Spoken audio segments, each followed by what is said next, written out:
always use some copper, anti-seize compound on the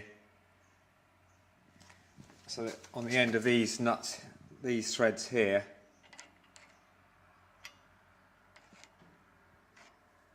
And you'll find then that there's no way. And you'll find then that there's no way that those long U-bolts will then seize onto those. And I've never broken one since using that. So then you can put your U-bolts on and you'll find they'll never bind onto the thread.